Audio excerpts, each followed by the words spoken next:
Good morning. Just wanted to put together a quick video on how to create cedar paneling. Now my kids and I built this cabin in about 2010. It was one of their homeschool projects, and I had always intended to finish the inside out with some kind of paneling. And so what I've done is I've actually created cedar paneling out of the cedar that's on our property. We're in the hill country of Texas, so cedar is not hard to come by. There's lots of cedar. In fact, there's much of this land, we got 100 acres here, much of this land we're having to clear a lot of it because it's just killing all the oak moths, but that's another story. But anyways, we're going to show you from start to finish how to create this paneling, or like I've done on this wall right here. And what you need first of all is you need a chainsaw, of course, and we'll show you, go out and cut some cedar with that and show you what to look for. You need a table saw. Table saw you can get at Home Depot or Lowe's for 150 bucks. I got a skill saw, just a regular table saw with a 10-inch blade, and I'll show you how to mill that stuff and how to be really careful not to cut your fingers off in the process. And then you need liquid nails is what I'm using, just some kind of heavy-duty adhesive to stick it to the wall. So those are the three basic things that you're going to need to put this together. Very simple process, and so we'll show you, so come along with us. From nothing He's spoken to existence everything that is, and He's made us His stewards of all that is His.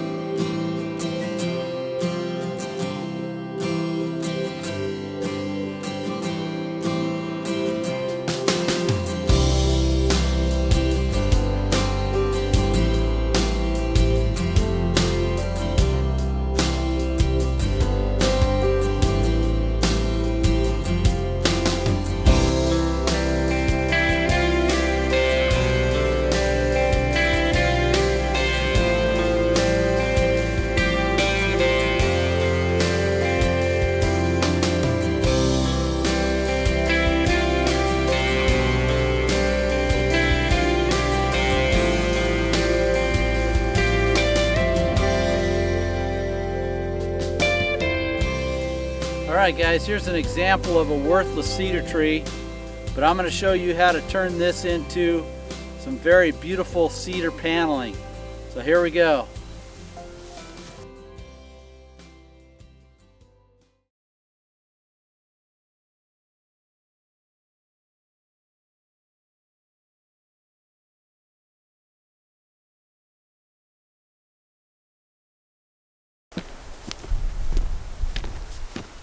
Alright, after about 45 minutes worth of work, something like that, not even sure, but we got it down to a place where we can make some use of this cedar tree. In fact, this is a little bit off the subject, but you notice I piled the cedar here. We've been doing this for about 5, 6, actually 7 years now. On this property. We have quail on this property now because we've been stacking the cedar, and so this is good animal habitat or wildlife management, if you will, by stacking the cedar rather than burning it. Some of it I have to burn because there's so much of it, but we've been stacking a lot of it, and as a result getting a lot of quail and a lot of animals that like to live in that stuff. But as you can see, we got the tree down to a usable portion. The object is to find the longest and straightest pieces about this fat around, or actually smaller you can use as well, but I'll show you, and the straighter the better, so that's what you want. But I'll show you, even if you get a crooked piece, how you can get some cedar paneling out of even a crooked piece. But the object is to find the straightest pieces you can. If you have some slender, straight, tall cedar that grows up out of oak mott's, if you're in the hill country of Texas or somewhere where it grows like that, that's the best pieces to find, because then you can really get some long, straight pieces. I'm just showing you with one of the more difficult trees to do, because this is mainly the major part of the cedar that's out in our part of the country. So let's go take a look. Okay, so what we're looking for is something like this, long and straight. And we're going to go ahead and cut these out and then set them aside, and then we'll take them over to the table saw and get going on making the cedar paneling. It's the next day, and as always, when you have a place like I do, the work never stops, so I just got busy doing other stuff. But this is a pile of cedar, the thicker stuff that was at the bottom of that tree. And we're going to show you how to mill. You can see some of this is kind of straight, but then others of it is not very straight. So we're going to show you how to cut pieces out of all of this. And I've got some small sections that I have to do, long sections, and so some of this smaller stuff would do just fine. Over here in this pile of stuff I've cut from in the past, and you can see you can get some pretty big, thick pieces and do those as well. You just got to be really careful you don't burn up your chainsaw. And also, I talked about these long, slender ones yesterday. These are the best ones you can get right here, because they'll do well when you cut them, and you can get some really long, straight pieces out of there. Also, if you see back over here to my left, from right here over is the firewood I got out of that tree. So all that tree is going to be put to good use, not only for wildlife management, but keeping me warm in the wintertime, keeping my family warm in the wintertime, and then doing some beautiful cedar paneling out of this cedar. So I'll show you how I set up the saw next. Alright, here's the final product you're looking for. This is one I cut earlier, but I'll just give you a quick look at what that looks like. But that's what you want, preferably longer pieces. But this is one that I cut off. You notice I've got lines right here. I've got some lines that I've put to try to help me with the guide here. But this will help me base it on what I've had before. So what I do is I'll set the distance for this, and then mark a line so I know where it's at, and I won't have to come back to it again. And then that looks pretty good. Could be a little tight on that far end.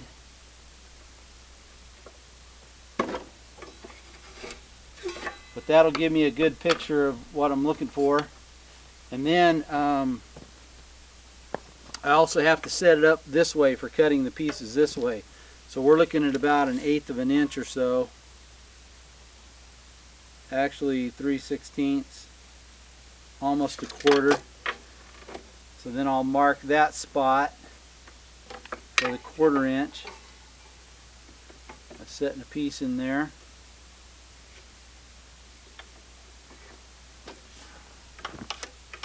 So just marking it with this pencil helps me out, just moving the guide back and forth, because you'll see when we start doing this, you'll see that you have to move it around quite a bit, move this guide back and forth. So here's the first one, and then here's the second one that we're looking for. Alright, we're going to start with an easier piece first. Now the easier pieces are those that are shorter and straight. So what you'll want to do in starting off is getting rid of all these excess pieces that are sticking out like this, if you can see that. See how that's sticking out? And I'm going to just shave it down, and the object is to get two sides completely flat at a 90-degree angle. So I'm going to get one side flat, then I'm going to go at a 90-degree angle and get another side flat, and then from there I'll cut my 1.5 piece, and then I'll start just doing it at the 3/16 or the 1/8 inch pieces. So here we go. One thing I failed to mention was that this blade, I put it all the way up, and you've got to be very careful with your hands that you don't get your finger cut off, because I've nipped the tip of my thumb off before. It doesn't feel good. So what I'm going to do is I start in the 1/8 inch position or the 3/16 position first. And what I'll do is I will slowly work this block till I have two flat sides at a 90-degree angle. So I'm going to stop talking and concentrate because I need my fingers.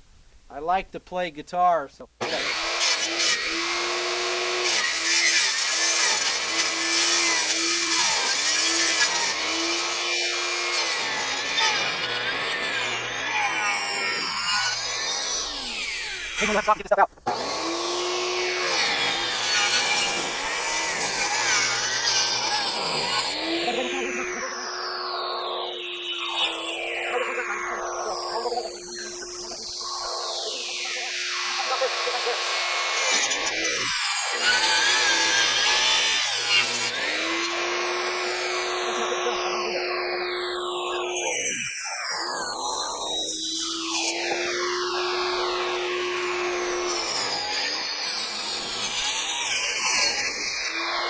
Okay, what you can see I kind of got almost two 90-degree angles. This is going to be a little bit of a problem, but it'll eventually get cut out. And this is what we're looking for. I'm going to go ahead and cut it at this distance. You'll see how that works.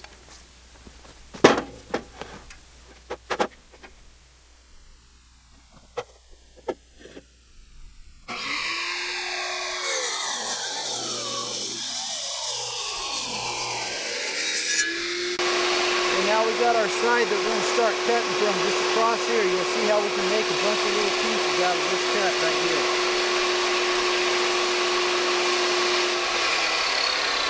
Alright, so we'll move the blade back to our 1/8 inch cut, or a little better than 1/8 inch, probably 3/16 cut. You can make it as fat as you want them. Just I'm dealing with a lot of skinny stuff like this, so I have to make it very narrow. And we'll just do a check. I'm going to hang on the wall already. You can always make this any width you want. So what we're going to do is start cutting. We'll get several pieces out of this line right here. Here we go.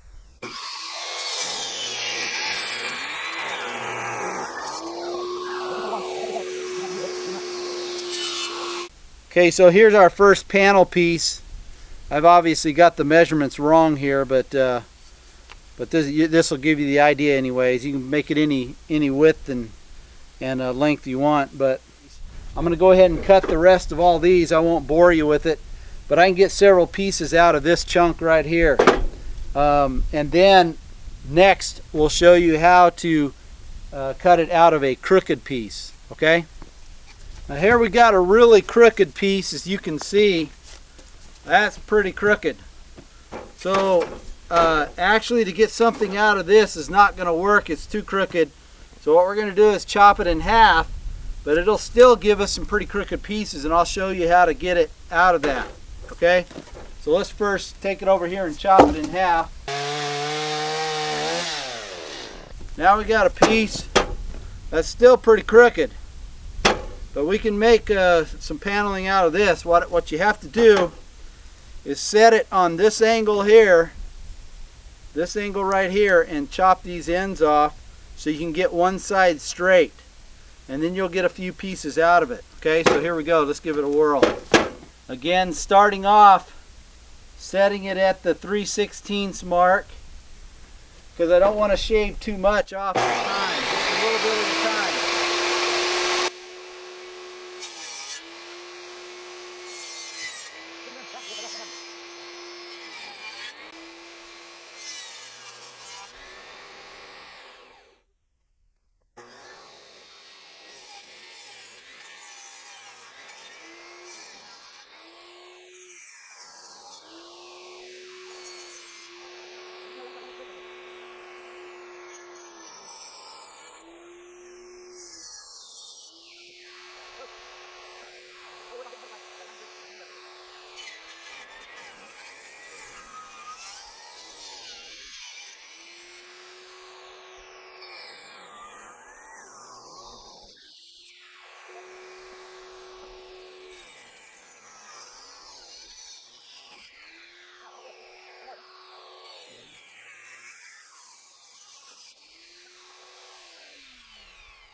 Now we'll make our cut for the width here.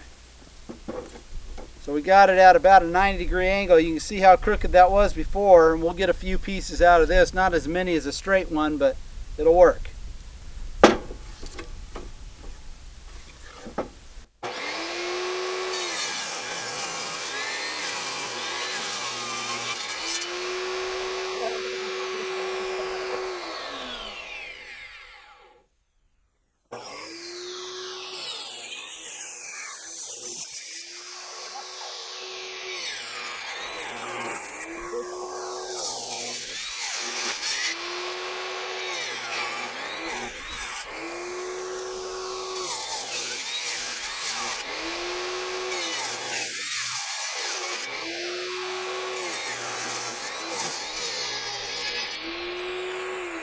So out of that crooked piece of cedar, we got all these pieces. Let's see, 1, 2, 3, 4, 5, 6, 7.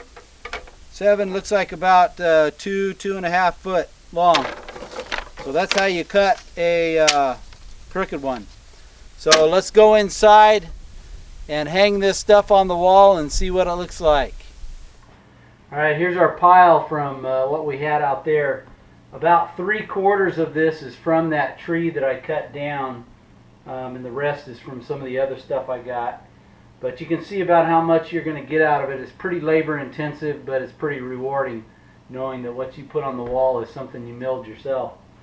So we're going to get started here, and I'll show you how this goes on the wall. Sorry about the lighting. It is what it is. Got a window in the background. Tried to cover it as much as I could. So here we go. Let's put this on the wall. How I'm putting this on here is pretty liberal, but not too liberal because you don't want it oozing up the sides. So I usually do about 4 at a time. I'll go measure and cut and go cut, but you want to put a strip pretty liberal down here, but like I said, not too liberal that ends up squeezing out the sides, because this stuff is brown and it'll show on the outside. They also sell some clear stuff you can buy.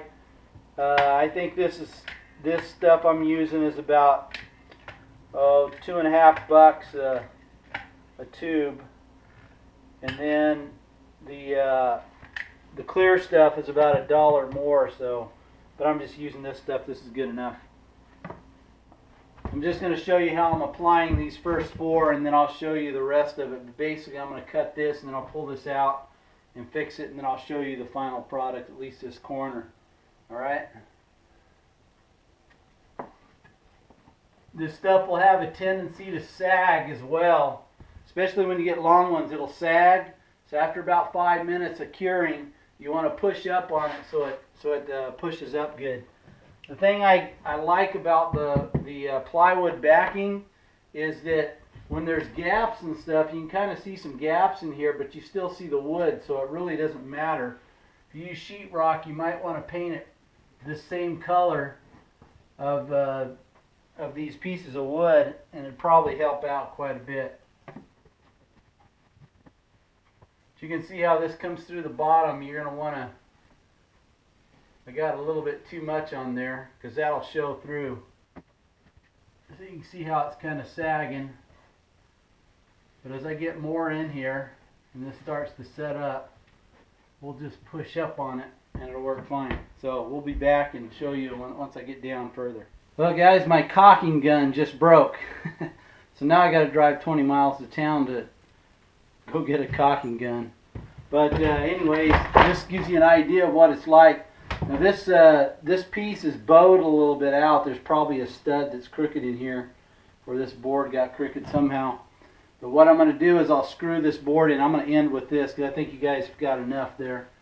But what I'm going to do is screw a board right here, and then I'll screw another board on the other side, because it does have a little bit of bow in it, and then that'll push this down while this cures. You can see how it's still sagging right here.